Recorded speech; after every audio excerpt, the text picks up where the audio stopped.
Highly ఎగ్జాల్టెడ్గా యేసు ప్రభువుగా మనం చూస్తున్నాం. 2వ అధ్యాయం 8, 9, 10 వచనాలను చూసినట్లయితే క్రీస్తుకు కలిగిన ఈ మనసు మనమును కలిగి ఉందము అని చెప్తూ ఆయన తన్ను తాను రిక్తునిగా చేసుకున్నందున, ఏమీ లేనివాడుగా చేసుకున్నందున, శిలువ మరణము పొందినందున ఆయన అత్యధికంగా హెచ్చించబడ్డాడు.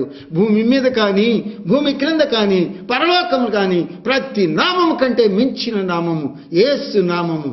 యేసు అనే పేరు ఆయనకు పెట్టబడింది. ఆయన నామానికి అంత గుర్తింపు ఉన్నది పరలోక రాజ్యంలో సైతం. కనుక ఆయన్ని మనం నమ్ముకోవాలి, ఆయన స్తుతించాలి, ఆయన్ని ఘనపరచాలి, ఆయన్ని మహింపరచాలి.